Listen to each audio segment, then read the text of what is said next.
Hi, this is my first Kerbal Space Program video, and also my first video with a microphone. Yes, someone has decided to give me a voice. This is not a good idea. I tend to say very funny and weird things. Do not give me a voice. But apparently I have one now. I decided to make this video because I've never really built an S.S.T.O. in Kerbal Space Program.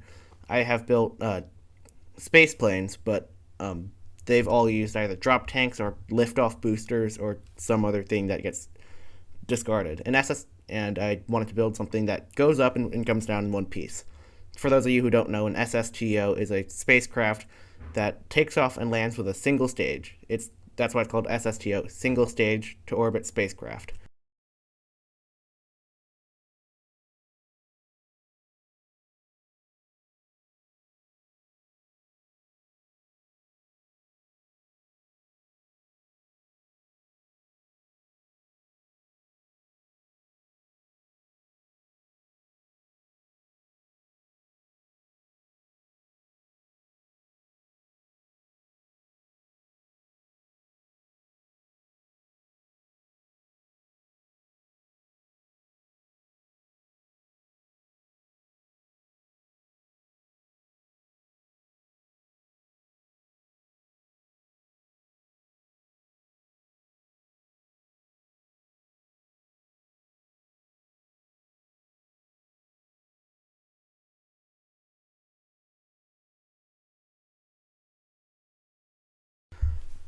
And here you can see I am finishing up the build process for the S.S.T.O.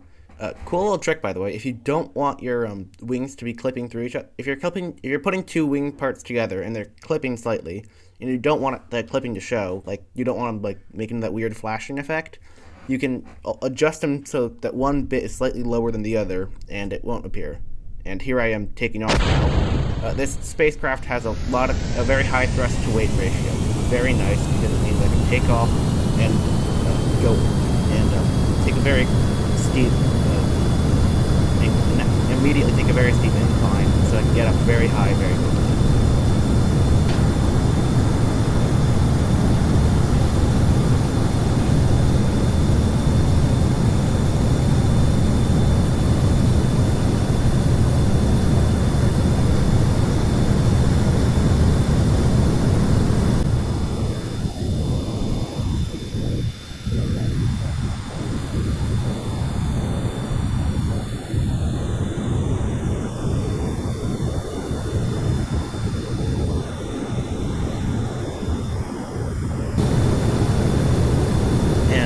Here you can see I am almost I'm almost out of the atmosphere. I'm just trying to get my apoapsis out of the atmosphere.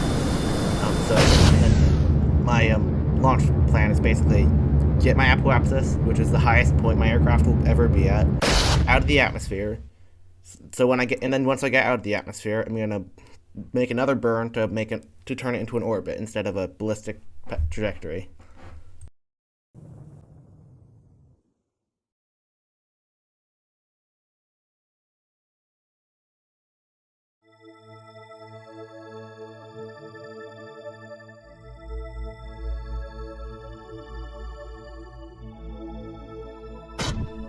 And here I start making my secondary burn. As you'll see later on, I do not have enough fuel to deorbit my spacecraft and land. I just get stuck in orbit. I did use a bit more fuel than I needed to on the ascent.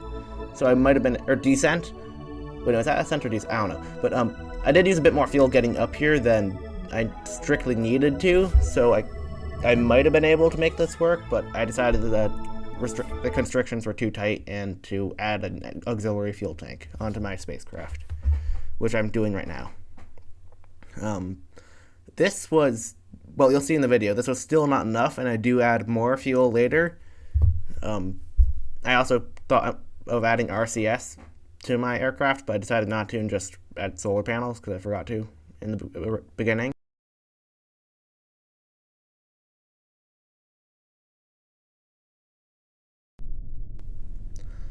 And here goes try number 2. This one I don't remember what happened. I think think this is the launch where this launch I couldn't get my apparatus high enough with the amount of fuel I had. So I need to add another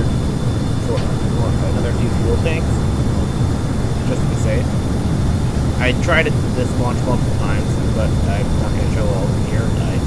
I don't want my video to be like half an hour long. But this is the closest one I got to full orbit, and you can see I just couldn't get my apoapsis high enough with the amount of fuel I had.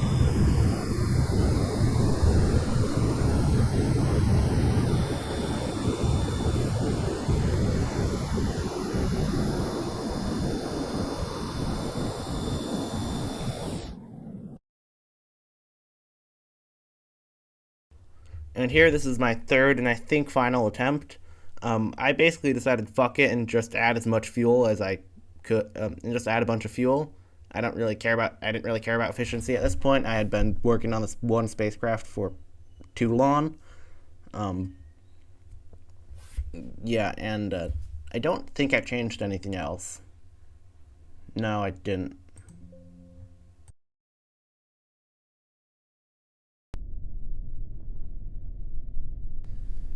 And also, flying this spacecraft is very interesting because it has a lot of a high thrust to weight ratio.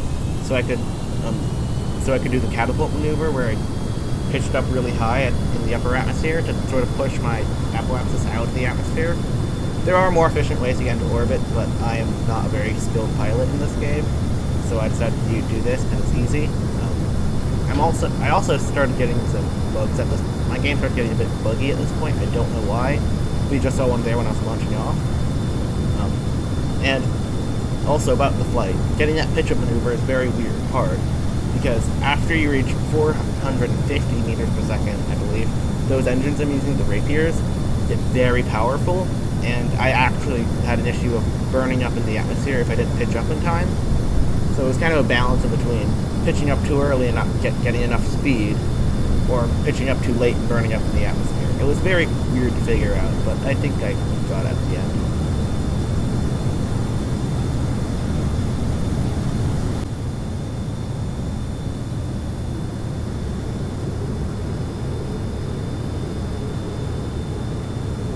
And you can see here, I almost burn up my cockpit, like how I explained before, where, yeah,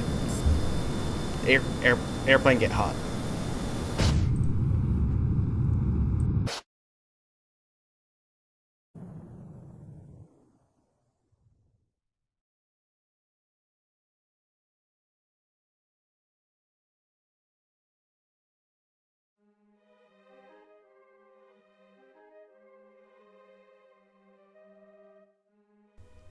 Now I am in space, and I'm going to try and circularize my orbit again. This time I do have enough fuel. I have almost 1,000 meters per second, which is way more than I'd ever need, realistically. I might actually be able to go to the moon with this amount of fuel. Well, I wouldn't be able to. I'm a bad pilot, but like someone who's a good pilot might be able to get to the moon with this amount of fuel. Don't quote me on that, though. And you can see here, on my re-entry, I started re-entering into the atmosphere very late. I wanted to earlier, but I accidentally missed my re-entry time. So you can see here, I re-entered very early. Very late. That was not intentional. I meant to re-enter earlier. And you can see during the re-entry, I'm facing downward and trying to slow down as much as possible because I re-entered too late and wanted to land on the runway. Again, there's one of the little laggy spots that I was dealing with at this point in the video. I think that's the last one, though.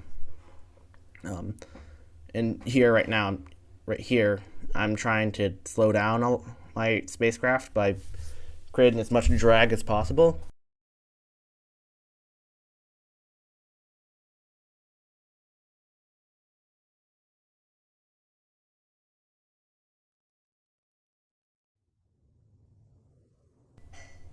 And by this point, I am looking for a spot to land. I originally wanted to land at the runway, but then I decided to try and land on that little island over there, because I forgot that I still had a little bit of fuel left. But then when I saw my engines turning back on, I was like, oh, right, I have fuel. So I turned around and flew back to the Kerbal Space Center. or the runway. This flight was thankfully not that far. It could have been a lot worse if I hadn't tried to slow down. I probably could have gotten across the ocean, and that would be a very long flight back. Thankfully it wasn't, and I had plenty of fuel to make it back. These engines are actually... I didn't realize how powerful they are until... You don't realize how powerful they are until you're going at a really high speed. Because I'm using, like, not even a third, maybe 30% of my thrust, and I'm staying consistent well over supersonic speed, which is insane.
And here I am coming in for a landing. Yeah, there's not much to say about it. It's kind of a classic landing. Also, I'm being like very calm in this video because I'm not playing live. Don't expect me to usually be this calm. When I'm playing, I get a bit of gremlin energy. And I'm also planning on using my microphone more now that I have one. So expect me to hear me more often. Whether that's good or bad, your decision to choose. And here I am coming in for a landing. This landing was actually pretty good. My landings are not usually this good. It's not upside down, but any landing's a good landing in my book, so, you know. I did forget to mess around with the brakes, so last minute I had to turn the front wheel's brakes to 0, just so it would land more stably. And yeah, that's kind of it. Remember to please like and subscribe and comment in the comment section down below, and have a good night.